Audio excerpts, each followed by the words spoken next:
Hello everyone, welcome back to another video. Today we are going to be covering the Chapter 2 questions from the Investment Banking, Valuation, Leveraged Buyouts, and Mergers and Acquisitions 2nd edition textbook by Joshua Rosenbaum and Joshua Pearl. It is a fantastic textbook covering really all the different technical techniques that are used in the investment banking industry. So if you're preparing for an investment banking interview or an equity research interview, this is a great overview from a beginner's and intermediate perspective. And so in Chapter 2, I already made a video really covering the entire chapter. The textbook talks about the precedent transactions analysis, and it covers it from start to finish, all of the different considerations that you need to make, all of the different multiples that are used, and finally how to draw the implied valuation range to advise for a client or, to conclude that, it's either a buy or a sell, right? And so in this video, I'm going to be going over some quick questions about the topics that we talked about in that video. So I would recommend that you first watch that video and then come back to this video and really try the questions out for yourself. And so I'll run through them. You can kind of pause and stop the video to really try them out yourself, but I'm just going to quickly go through them and kind of give you guys the answers. Okay, so let's get started. So question 1, which of the following is not a traditional source when creating an initial list of comparable acquisitions? Well, M&A databases are for sure a great source of information. The target M&A history is another great source of information to really determine, if that company is acquiring in that space, then they probably are comparing their performance to those related companies. Credit reports, not so much. I mean, that's more with regards to the financial strength and position of the company itself rather than its comparable acquisitions. And also fairness opinions are another great value of information when it comes to comparable acquisitions. So the answer in this case, what is not a traditional source, would be C, credit reports. Now, question 2. Which questions would a banker typically ask to better understand the context of an M&A deal? Well, let's go through them. 1. Was the acquirer a strategic buyer or a financial sponsor? That is a very important question. I actually decided, I was reading the textbook and I stopped midway and I made a video specifically to define the difference between a strategic buyer and a financial buyer or a financial sponsor. So I recommend that you go and check out that video as well if you really want to learn in depth about, the strengths and differences of the two. But that is a very important question because it defines how much a premium is paid for the deal.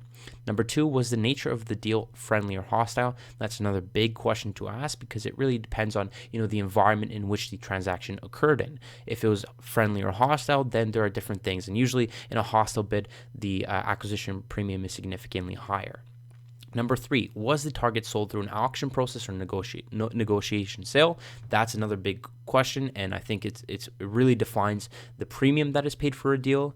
And 4, what were the buyers and sellers' motivations for the transaction? And that kind of ties into the strategic buyer or financial sponsor. So actually all 4 of these are important questions to ask in the context of an M&A deal. So the answer would be D.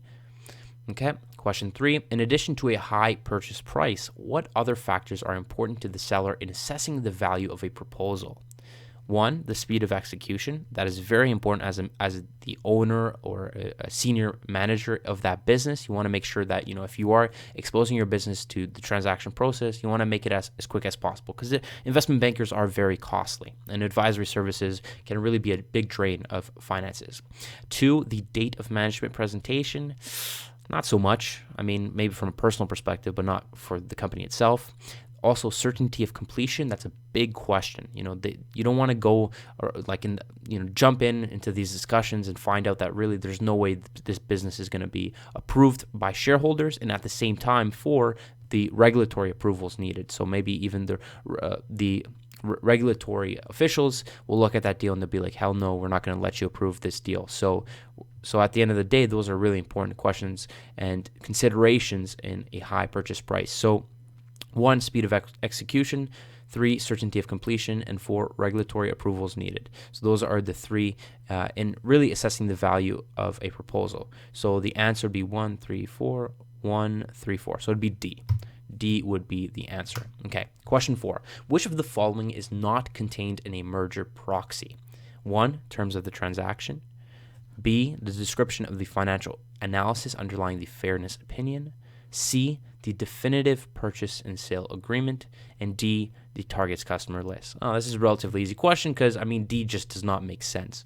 But going over that, the proxy statement contains a summary of the background in terms of the transaction, a description of the financial analysis underlying the fairness opinions of the financial advisors, and a copy of the definitive purchase sale agreement, and a summary and pro forma financial data if applicable. The target's customer list is not contained in the proxy statement. So the proxy statement is a very important source of information for investors and analysts researching the transaction itself to determine whether the terms are fair for both the buyer and the seller. Okay. Question 5. A target has blank days to respond to a tender offer and file a blank. This 100%, you need to watch the video to know the answer to this. I don't expect a lot of people to know, but that's how detailed we get into it. We really go down to the nitty-gritty so that even the most technical questions you're able to understand. And that's really important, especially when you're going into an investment banking interview. You want to understand the processes correctly, because if you don't and you just regurgitate information, eventually you're going to get caught. Okay, so the answer to this is there are 10 days to respond to a tender offer, and then the company, the board of directors for the target company, then responds through a Schedule 14D9. So the answer would be B. Okay, so in a tender offer, an acquirer mails an offer to purchase to the target shareholders and files a Schedule TO, a tender offer. The target must then file a Schedule 14D9 within 10 business days of the announcement of the tender. The Schedule 14D9 contains a recommendation from the target's board of directors to the target's shareholders on how to respond to the tender offer. It's a very important part of the process. So question 6, which exchange ratio is most common in a stock for stock transaction? This is another video that I actually have on my channel separately. Once again, I stopped midway in the chapter and I'm like, this is important, because in stock for stock transactions, there are two different types of exchange ratios. There's the floating and there's the fixed. So it's either floating or C, fixed. So there's no such thing as non-floating. There's no such thing as linear. So it's either one of these two. And really, the fixed is much more favorable for the acquirer, and the floating is a fixed price, so it's much more favorable for the target. But at the end of the day, the acquirer is making that acquisition, right? So they're looking in their interest. They're thinking in their interest. So C is the correct answer. A fixed exchange ratio is most common, and floatings are not as common. I would say maybe 10-15% of the time a transaction might be proposed through a floating exchange stock for stock ratio. Okay, but I do recommend that you watch that stock for stock transaction video. It's a great overview. It's pretty short, should be like 8-9 minutes, and it really covers everything you need to know about that. And if not, you can just watch the chapter 2 video to really see a fuller example as well. So question 7, what is the exchange ratio if an acquirer agrees to exchange 0.5 shares of its stock for every 2 shares of the target stock? So the exchange ratio is essentially what the target gets for what they give up, right? That's how you can frame it. So really, if they're receiving 0.5 shares and they're giving up every 2 shares, then really you just divide 0.5 by 2, and that is 0.25. So the answer would be 0.25. And once again, if you haven't watched the video and you haven't seen the formulas that we use when we're calculating stock for stock transactions, I recommend that you watch that video because it's quite important. Okay, question 8. When is a floating exchange ratio offer most commonly used? So we talked about fixed, it's much more common. But when an acquirer offers a floating exchange ratio, the acquirer A is significantly larger, because then it's not as risky, because a floating exchange ratio is a fixed value target, right? With a stock for stock, the risk with stock for stock transactions is that, they offer, say I'll give you 0.5 of my shares for every 1 of your shares. Well, if the value of my share price either increases or decreases, then the value of the deal overall increases or decreases, right? With a floating exchange ratio, that ratio floats, whereas the overall acquisition price is fixed, and therefore it's much smarter for the acquirer to be significantly larger than the target. Okay. Question 9. Calculate the implied premium paid, assuming the target has an unaffected share price of $50 and the offer price is $67.50 per share. Well, this is just a simple calculation of the premium paid for the company, and we can kind of just calculate it right now. So 67.5 divided by 50 minus 1, 35% premium. So it'd be D. D would be the answer, right? And that's how you calculate the calculation. That's not the hard part.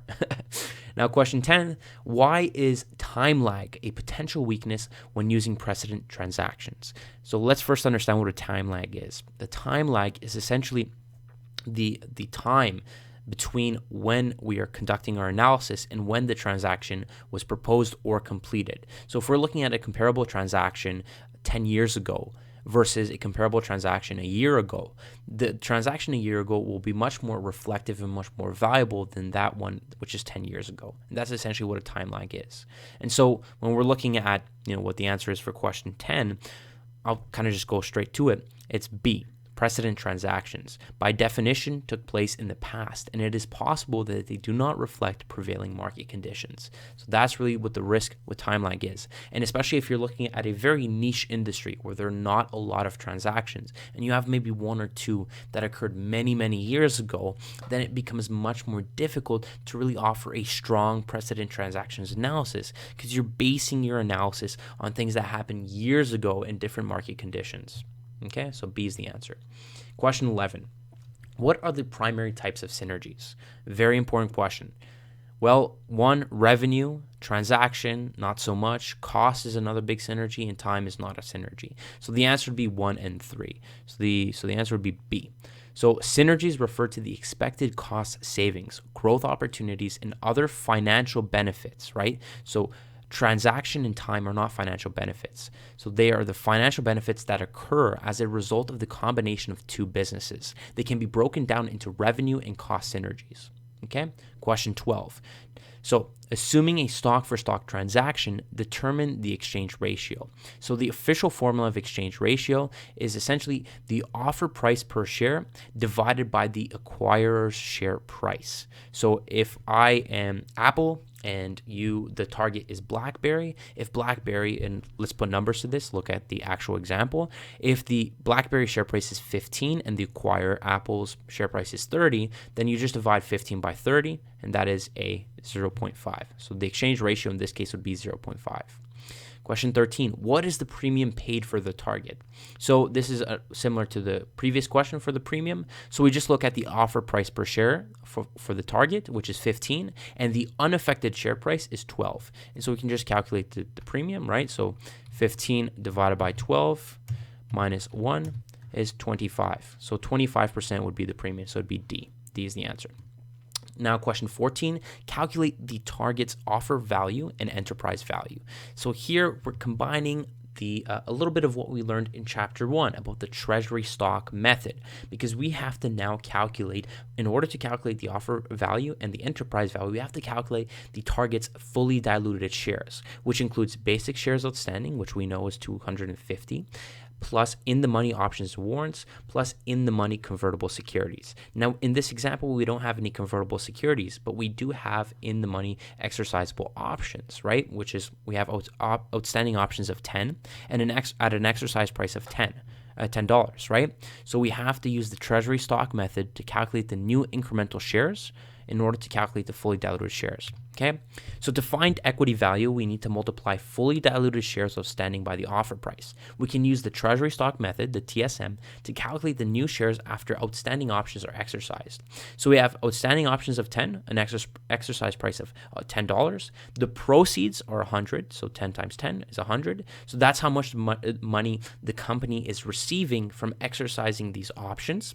And then, the assumption under the TSM method is that they're taking those proceeds and then buying back shares at the current market value to reduce the dilution effect of exercising options.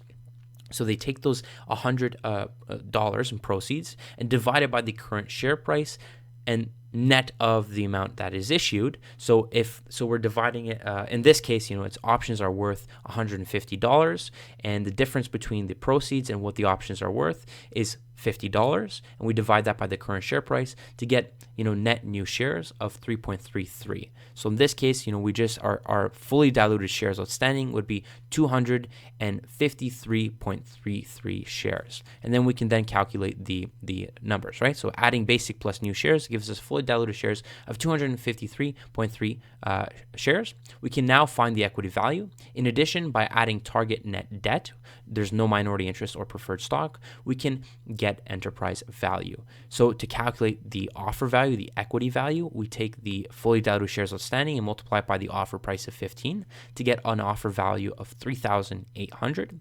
And then we can add net debt, considering the enterprise value formula, which is equity value plus net debt plus minority interest plus preferred stock. And because there's no minority interest in preferred stock, then all we're doing is we're adding net debt. So we add that 1,000 in net debt to the equity value of 3,800 to get enterprise value of 4,800. So the answer among these options is A, 3,800 or $3 billion.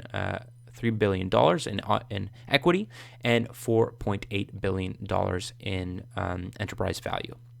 Now, question 15, calculate the target's last 12 months enterprise value to equity value, EBITDA, LTM enterprise value to EBITDA, right? So we already calculated the enterprise value of the company, which is 4,800, right? And we now know that LTM EBITDA is 650. So all we have to do is really just input it into the calculator. So 4,800 divided by 650 to get rounded EBITDA EV to EBITDA multiple of 7.4x. So the answer is D, 7.4x. And that's pretty much it. If you do have any questions with regards to any of the questions that we talked about in this video, please comment below and I'll be sure to give you a very lengthy answer, really explaining everything that you need to know. If you found this video helpful, please like and subscribe to the channel. I really, really am trying to build up the channel. I'd appreciate any support. I got hour-long videos and I'm working hard, and I really would appreciate any support that you guys can give me. And as always, hopefully this video helped and you guys have a great day. Thank you so much for watching.